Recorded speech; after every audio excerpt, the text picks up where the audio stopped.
नमस्कार, Rajesh sir classes में आपका स्वागत है। इस वीडियो में मेंडल के आनुवंशिकता के नियमों पर चर्चा होगी। तो देखिए, मेंडल के आनुवंशिकता के नियम। ग्रेगर जॉन मेंडल ने अपने दो प्रयोगों, एक संकर संकरण मोनो हाइब्रिड क्रॉस तथा द्विसंकर संकरण डाई हाइब्रिड क्रॉस के आधार पर वंशागति लक्षणों का एक पीढ़ी से दूसरी पीढ़ी में प्रकट होने के संबंध में तीन नियम प्रस्तुत किए, जिन्हें मेंडल के आनुवंशिकता का नियम कहते हैं। ग्रेगर जॉन मेंडल ने अपने दो प्रयोगों, एक संकर संकरण मोनो हाइब्रिड क्रॉस तथा द्विसंकर संकरण डाई हाइब्रिड क्रॉस के आधार पर वंशागति के लक्षणों का एक पीढ़ी से दूसरी पीढ़ी में कैसे प्रकट होता है, इस पर उन्होंने तीन नियम प्रस्तुत किए, जिसे मेंडल का नियम या मेंडल के आनुवंशिकता का नियम कहते हैं, जो निम्नवत है। पहला है प्रभाविता का नियम। पहला क्या है? प्रभाविता का नियम, लॉ ऑफ डोमिनेंस। दूसरा है पृथक्करण का नियम, लॉ ऑफ सेग्रेगेशन। तीसरा है स्वतंत्र अपव्यूहन का नियम, लॉ ऑफ इंडिपेंडेंट असॉर्टमेंट। तो ये तीन नियम हैं। अब इन तीन नियमों को विस्तार से देखें। प्रभाविता का नियम सबसे पहले, प्रभाविता का नियम जिसे अंग्रेजी में लॉ ऑफ डोमिनेंस कहते हैं। जब दो परस्पर विरोधी लक्षणों वाले दो शुद्ध पौधों के बीच संकरण कराया जाता है तो उनकी प्रथम पीढ़ी F1 में केवल एक लक्षण दिखाई देता है, जबकि दूसरा लक्षण दिखाई नहीं देता है। दिखाई देने वाले लक्षण को प्रभावी लक्षण तथा दिखाई न देने वाले लक्षण को अप्रभावी लक्षण कहते हैं। इसे ही प्रभाविता का नियम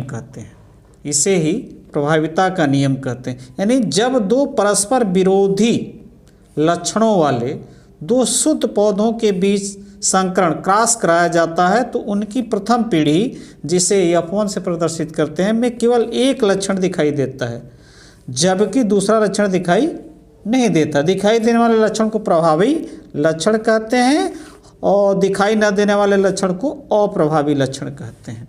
यही है मेंडल का प्रभाविता का नियम। अब उदाहरण के द्वारा इसको समझा जाए। देखिए, यहाँ पर शुद्ध लंबे पौधे, शुद्ध बौने पौधे, यानी एक संकर संकरण यहाँ पर प्रयोग के आधार पर ये निष्कर्ष निकाला गया है।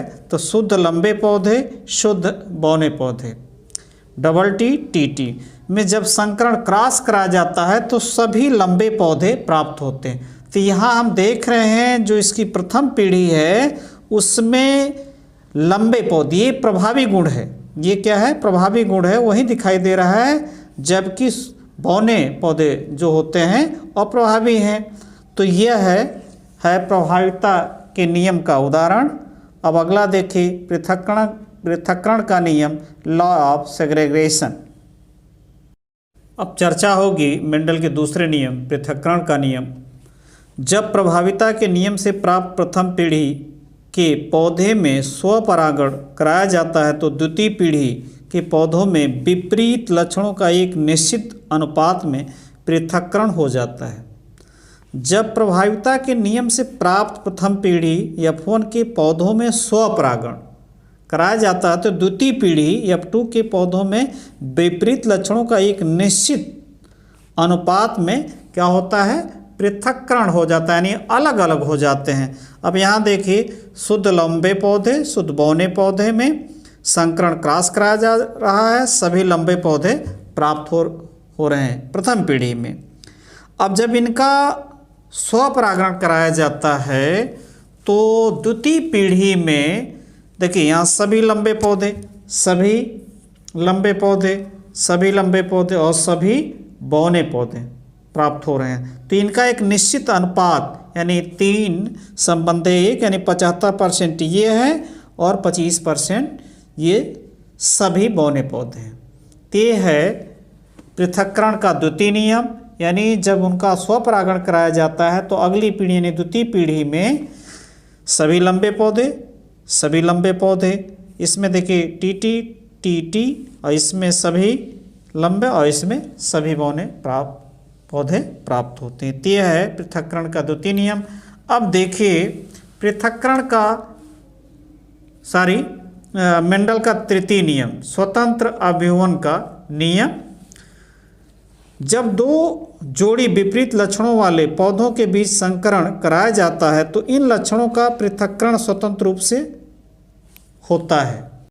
जब दो जोड़ी, वहाँ भी एक जोड़ी था और यहाँ क्या है, जब दो जोड़ी यानी द्विसंकर संकरण यानी डाई हाइब्रिड क्रॉस के प्रयोग में ये निष्कर्ष निकला है। जब दो जोड़ी विपरीत लक्षणों वाले पौधों के बीच संकरण कराया जाता है तो इन लक्षणों का पृथक्करण स्वतंत्र रूप से होता है।